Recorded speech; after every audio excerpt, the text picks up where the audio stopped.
जय हिंद प्यारे साथियों, स्वागत है आप सभी का उत्कर्ष एकेडमी खिलचीपुर के ऑनलाइन प्लेटफॉर्म में। सीआरपीएफ ट्रेड्समैन एग्जाम 2023 के लिए मैथ के वेरी मोस्ट और इम्पोर्टेंट क्वेश्चन इस वीडियो में हम लोग डिस्कस करने वाले हैं। प्यारे साथियों, ऐसे ही क्वेश्चन एग्जाम के अंदर आपको देखने को मिलेंगे। बिल्कुल प्रीवियस ईयर पेपर पर आधारित ये क्वेश्चन लिए गए हैं। इस प्रकार के वीडियो का ये 20वां पार्ट है। इससे पहले हमारे 19 पार्ट कंप्लीट हो चुके हैं। अगर आप लोगों ने वो नहीं देखे तो उनको भी जरूर देख लें। प्यारे साथियों, यदि आप चैनल पर पहली बार आए, चैनल को सब्सक्राइब कर ले, जिससे आपको सभी वीडियो का नोटिफिकेशन मिल पाएगा। आज का पहला क्वेश्चन आप लोगों के सामने दिखाई दे रहा है। एक व्यक्ति दो मशीनों में से प्रत्येक को 396 रुपए में बेचता है। एक पर उसे 10% लाभ और दूसरे पर उसे 10% की हानि होती है। पूरे सौदे में उसका लाभ या हानि का प्रतिशत क्या होगा? तो यहाँ पर क्वेश्चन में हमें दिया गया कि यहाँ पर दो मशीनें हैं, एक मशीन पहली और एक मशीन दूसरी, और जितने परसेंट लाभ पर बेचा गया उतने ही परसेंट हानि पर बेचा गया। तो ऐसे क्वेश्चन को करने के लिए आपको क्या करना है, जो परसेंटेज वैल्यू दी इसको फ्रैक्शन में कन्वर्ट कर लेना है। जैसे यहाँ पर 10% क्या लिखा है, पहली को लाभ पर बेचा गया, तो 10% का फ्रैक्शन क्या होता है, 10 गुणा परसेंट का मतलब होता है 1/100। यहाँ पर 0 से 0 को कट करेंगे तो आपके पास यहाँ पर 1/10 10% का फ्रैक्शन बनेगा। इसी प्रकार यहाँ पर दूसरी वस्तु को 10% की हानि पर बेचा गया, तो यहाँ पर इस 10% का भी फ्रैक्शन बनाओगे तो ये भी 1/10 ही बनेगा। लेकिन यहाँ पर इस फ्रैक्शन के द्वारा आप इस वस्तु का क्रय मूल्य और विक्रय मूल्य का अनुपात बना सकते हैं। दोनों वस्तुओं के क्रय मूल्य और विक्रय मूल्य का अनुपात कैसे बनाओगे, जैसे पहली वस्तु को 10% लाभ पर बेचा तो नीचे वाला मान इस फ्रैक्शन में क्रय मूल्य होगा, यानी 10 रुपए की वस्तु थी और यहाँ लाभ के साथ नाम जुड़ा, 1 यूनिट का लाभ हुआ तो 10 की वस्तु 1 यूनिट लाभ पर बेचा गया तो विक्रय मूल्य कितना बनेगा, 11। इसी प्रकार दूसरी वस्तु की बात की जाए तो दूसरी वस्तु का क्रय मूल्य का अनुपात भी कितना बनेगा, 10 बनेगा। लेकिन यहाँ पर दूसरा परसेंटेज वैल्यू हानि के साथ आया नाम, तो 1 यूनिट की हानि हुई, 10 की वस्तु पर 1 की हानि हुई, मतलब विक्रय मूल्य सेलिंग प्राइस का रेशियो कितना बनेगा, तो विक्रय मूल्य 9 बनेगा। यहाँ पर 10 में 1 जोड़ा तो 11 बना, या 10 में से 1 घटाया तो 9 बना। अब यहाँ पर क्वेश्चन में ये बताया कि प्रत्येक को 396 रुपए में बेचा जाता है, मतलब दोनों के विक्रय मूल्य यहाँ पर बराबर हैं। तो यहाँ पर इस फ्रैक्शन वैल्यू में भी हम विक्रय मूल्य को बराबर करेंगे।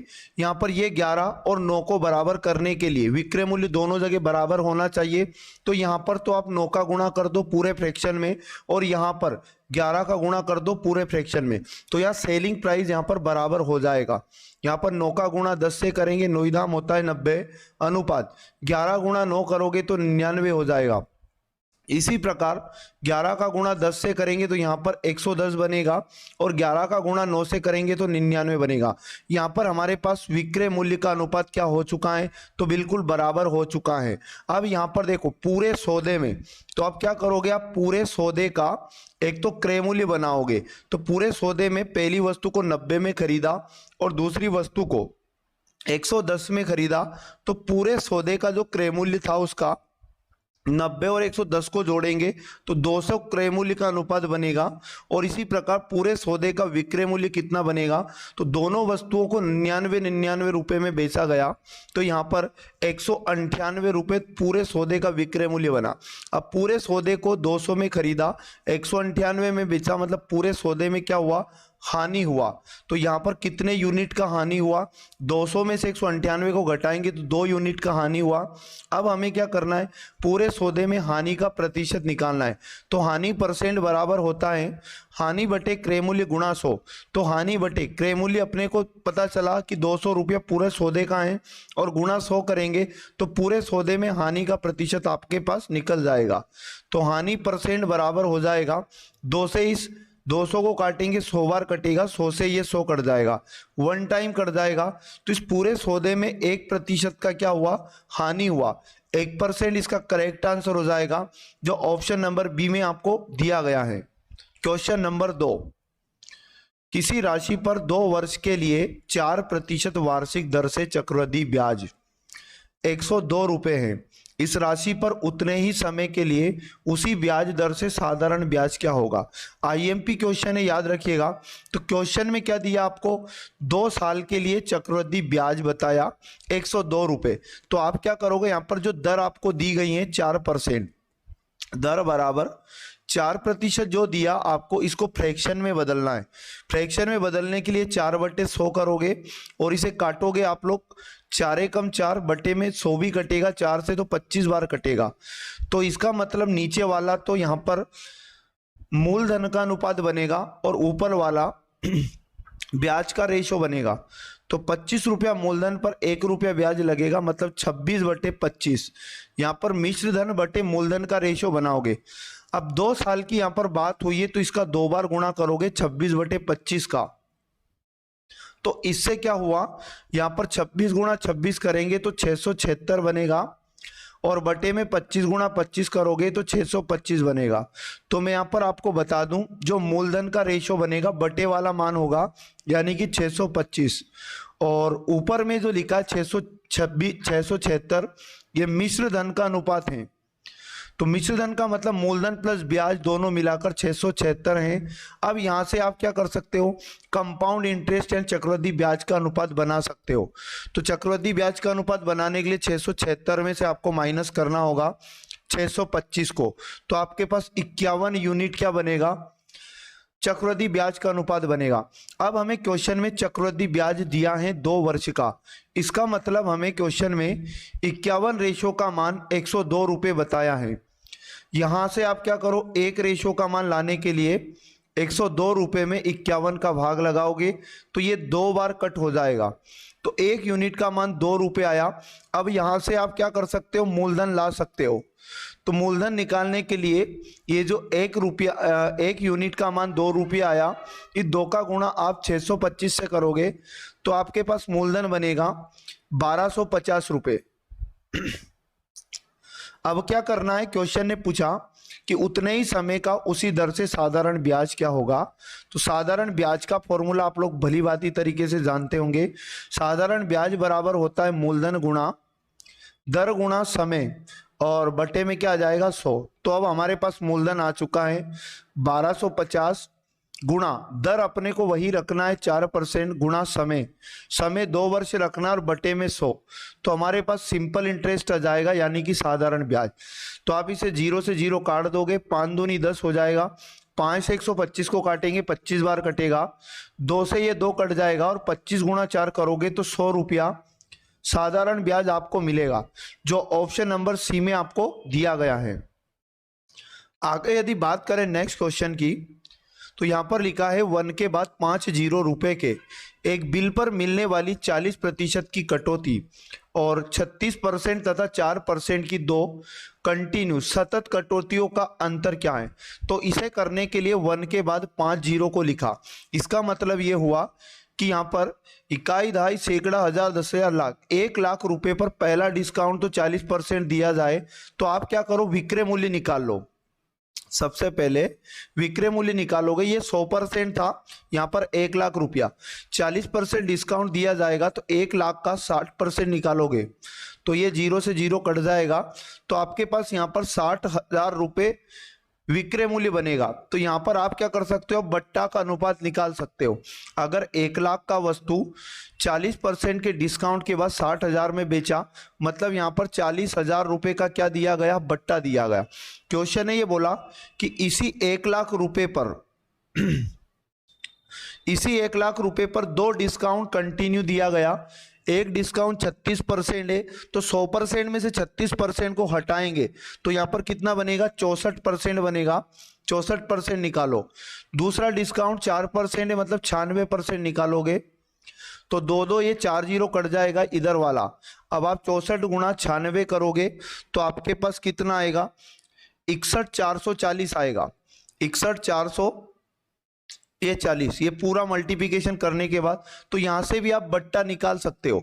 एकमात्र बट्टा दिया जाए तो अब 1 लाख में से आपको 61,440 को घटा लेना है, तो आपके पास बनेगा सीधा 38,560। 38,560 रुपए का क्या बनेगा, एकमात्र डिस्काउंट बनेगा। अब यहां पर ये बोला कि इन दोनों बट्टा का अंतर बताओ। इन दोनों का अंतर बताने के लिए 40,000 में से आप 38,560 को घटा लो तो दोनों का अंतर आपके पास निकल जाएगा। तो यहाँ पर घटाने के लिए 0 में से 0 घटाया 0 आएगा, 0 में से 6 गया, 10 में से 6 गया मतलब 4 बचेगा। ये यहाँ पर 9 बनेगा, 9 में से 5 गया तो 4 बचेगा, ये 9 में से 8 गया तो 1 बचेगा, और यहाँ पर 3 में यानी कि 1440 रुपया क्या बनेगा, दोनों बट्टों का अंतर बनेगा, जो ऑप्शन नंबर बी आपको करेक्ट आंसर दिया गया है। अगले क्वेश्चन की यदि बात की जाए, किसी शहर की जनसंख्या 8,000 थी, एक वर्ष में पुरुषों की जनसंख्या में 10% तथा स्त्रियों की जनसंख्या में 8% की वृद्धि हुई, लेकिन कुल जनसंख्या में 9% की वृद्धि हुई। उस शहर में पुरुषों की संख्या कितनी थी? तो इसको करने के लिए हम लोग यहाँ पर मिश्रण विधि का यूज करेंगे। इस क्वेश्चन को हम लोग मिश्रण विधि से सोल्व करेंगे। तो मिश्रण विधि से कैसे सोल्व करोगे, यहाँ पर एक साइड आपको लिख लेना है पुरुष और दूसरी साइड आपको लिख लेना है महिलाएं। अब क्या करना है, पुरुषों में कितने % की वृद्धि हुई, तो याद रखिएगा पुरुषों में 10% की वृद्धि हुई, पुरुष के नीचे लिखा, और महिलाओं में बताया कि 8% की वृद्धि हुई, महिलाओं के नीचे 8% लिखा। अब दोनों पर मिलाकर जितनी भी वृद्धि हुई वो बीच में आएगा, यानी 9%। पुरुष और महिला यानी कुल जनसंख्या में 9% की वृद्धि हुई। बड़े में से छोटा मान को घटाओ, इधर भी बड़े में से छोटा मान घटाओ, 10 में से 9 जाएगा तो 1% बनेगा, और यहाँ पर भी 9 में से 8 जाएगा तो 1% बनेगा। इनका रेशो बना लोगे आप तो हमारे पास जो रेशो बनेगा 1:1 बनेगा, और ये जो 1:1 है इनकी संख्या का अनुपात बना, संख्या का अनुपात बनेगा। अब क्या करना होगा आपको, इस टोटल जनसंख्या जो अपने को दी गई है 8,000, इस 8,000 को 2 हिस्सों में बांट दो, यानी कुल जनसंख्या यहाँ पर कितने रेशो है, 2 रेशो। तो 2 रेशो बराबर 8,000 है तो 1 रेशो का मान लाओगे, तो यहाँ पर 8,000 में हम लोगों को 2 का भाग देना पड़ेगा, 2 से काटेंगे तो 1 रेशो का मान 4,000 आया। क्वेश्चन में बोला गया पुरुष कितने हैं, तो यहाँ पर पुरुष की संख्या का जो रेशो है वो भी 1 है, तो 1 रेशो का मान 4,000 आया, तो पुरुष भी 4,000 होंगे, और महिलाएं अगर पूछता तो भी अपनी कितनी होती, 4,000 महिलाएं होती।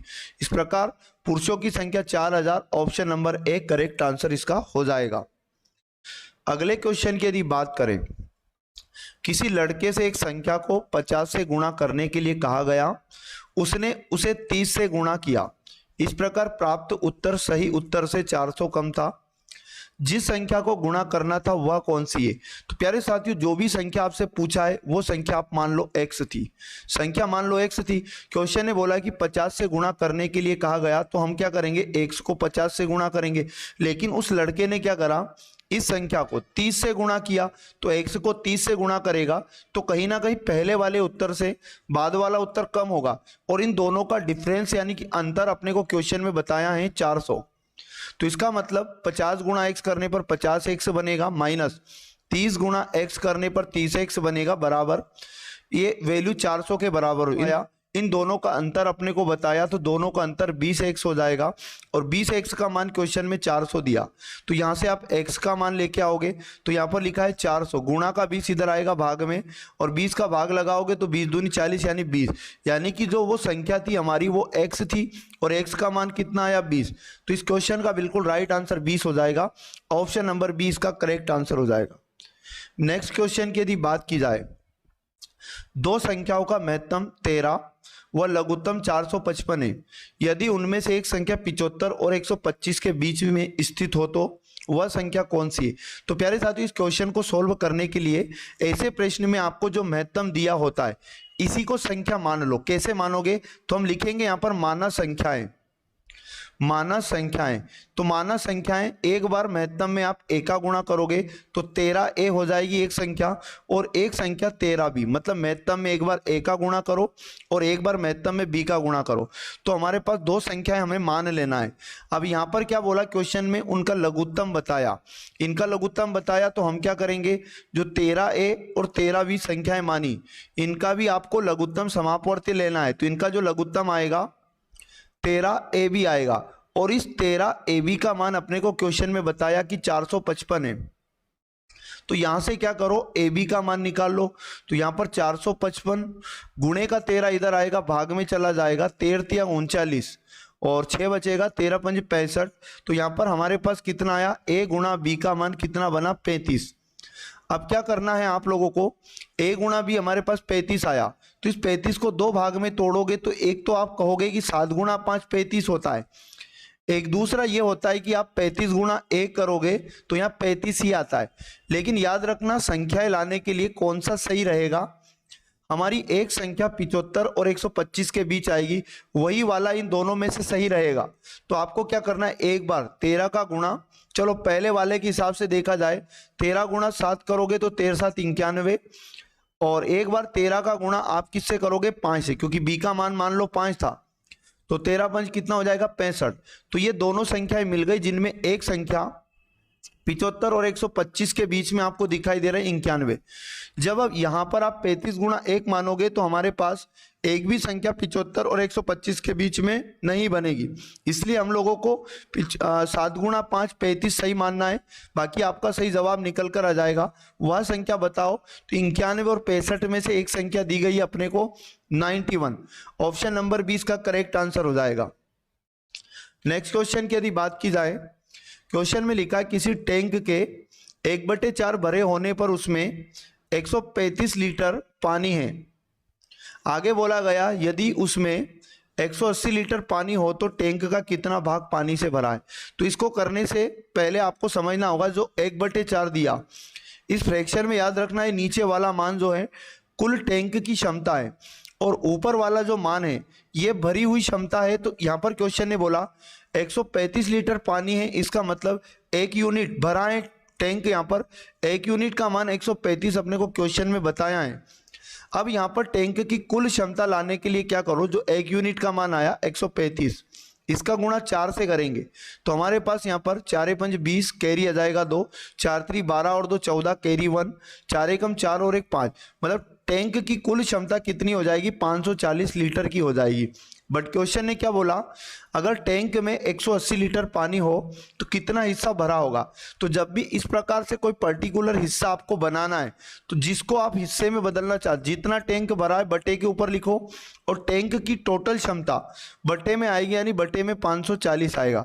तो आपका करेक्ट आंसर आ जाएगा, 0 से 0 कट हो जाएगा, 18 एकम 18 हो जाएगा, 18 तिया 54, यानी यहाँ पर उस टैंक का 1/3 हिस्सा भरा होगा। यदि टैंक 180 लीटर भरा हो तो 1/3 ऑप्शन नंबर सी में आपको दिखाई दे रहा है। क्वेश्चन नंबर 8 है, एक व्यक्ति जो अपनी आय का 66.2/3% खर्च करता है, यदि प्रति मास रुपए 1200 रुपये बचाता है तो उसका व्यय प्रति मास बताना है।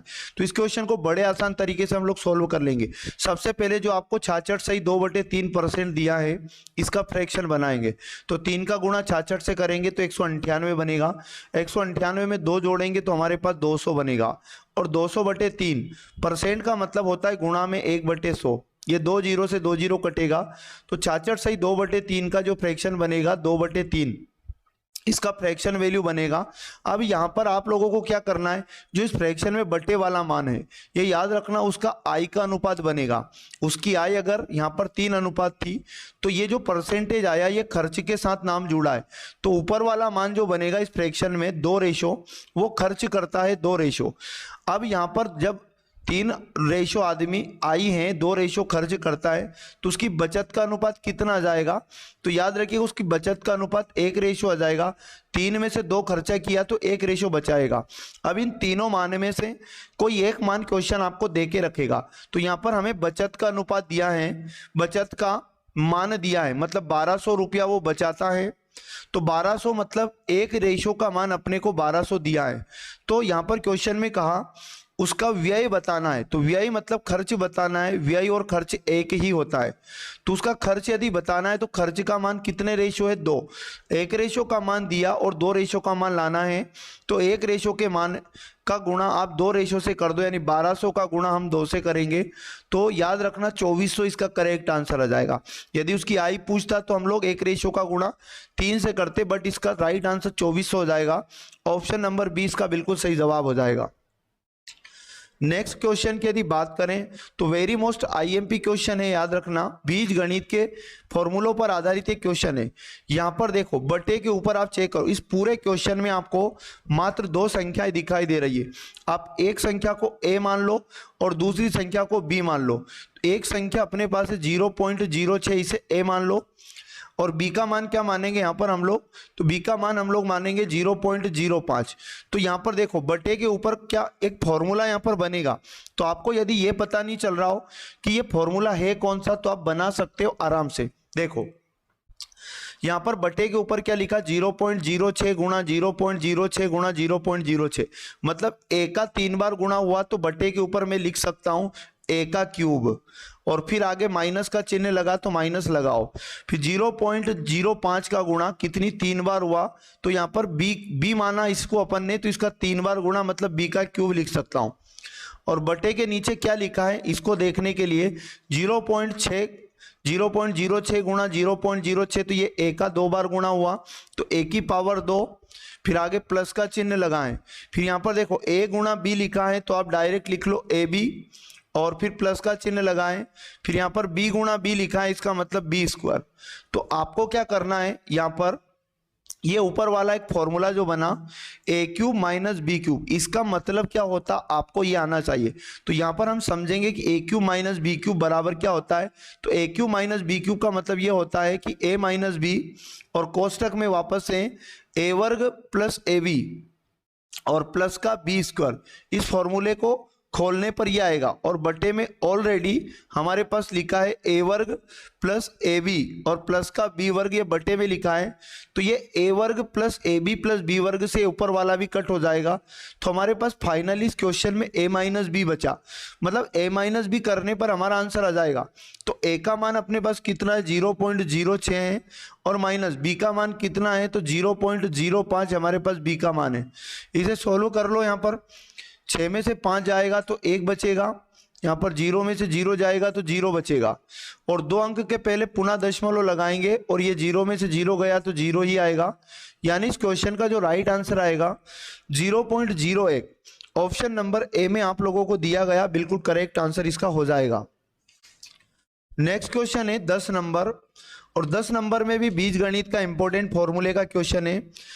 2.644 की पावर 2 माइनस 2.356 का पावर 2 और बटे में 0.288, इसका सरलीकरण करने पर क्या प्राप्त होगा। तो बीजगणित का एक फॉर्मूला आप जानते होंगे, यहाँ पर भी a की पावर 2 माइनस b की पावर 2 अगर कहीं लिखा हो तो इसे खोलने पर क्या बनता है, एक बार जोड़ दो, a और b को एक बार जोड़ दो, a और b को एक बार घटा दो, मतलब a प्लस बी गुणा a माइनस बी। तो हम ऊपर वाले बट्टे के ऊपर वाले नंबर को a प्लस बी गुणा a माइनस बी के फॉर्म में लिख सकते हैं।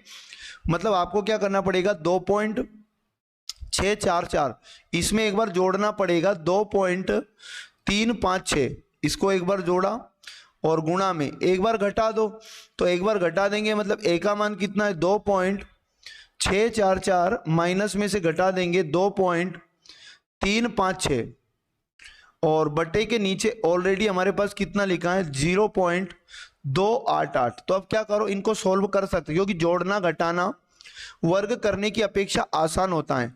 अब यहाँ पर जोड़ेंगे अपन, तो यहाँ पर देखो 6 में 4 जोड़ा तो 10 की 0 कैरी 1, 5 4 9 1 10 की 0 कैरी 1, 3 और 6 9 और 1 हासिल का 10 कैरी आएगा 1, और 3 के पहले वापस दशमलव लगा लेंगे, 2 में 2 को जोड़ा 4 और 1 हासिल का 5, यानी 5.000। अभी ये पॉइंट के बाद 000 का यहाँ कोई महत्व नहीं है, गुणा लगाओ, इधर घटाएंगे अपन 2.644 में से 2.356 को घटाएंगे, 14 में से 6 जाएगा तो 8 बचेगा, यहाँ पर 13 में से 5 जाएगा तो फिर से 8 बचेगा, और यहाँ पर 5 हो जाएगा, 5 में से 3 गया तो 2 बचेगा, 3 के पहले पुनः दशमलव लगा देंगे और 2 में से 2 0 जाएगा, मतलब 2 जाएगा तो 0 बचेगा, और बटे में ऑलरेडी अपने पास 0.288 लिखा है। तो आप ये कट कर लो, जो कट रहा है 288 से 0.288 कट हो जाएगा तो फाइनली हमारे पास सिर्फ 5 बचा है इस क्वेश्चन में। तो इसका राइट आंसर जो आएगा 5 आएगा, option number c correct answer हो जाएगा। तो प्यारे साथियों, ये थे वेरी मोस्ट और इंपॉर्टेंट 10 क्वेश्चन जो आपको आगे आने वाली एग्जाम के अंदर इसी प्रकार के क्वेश्चन देखने को मिलेंगे। यदि वीडियो अच्छा लगा तो वीडियो को लाइक करें, शेयर करें और सभी दोस्तों तक पहुंचाने में इसको मदद करें। प्यारे साथियों, यदि चैनल पर पहली बार आए तो चैनल को सब्सक्राइब कर ले, जिससे आपको सभी वीडियो का नोटिफिकेशन मिल पाएगा। तो मिलेंगे पुनः नेक्स्ट वाली क्लास में हम लोग, कब तक पढ़ते रहिएगा। जय हिंद, जय भारत।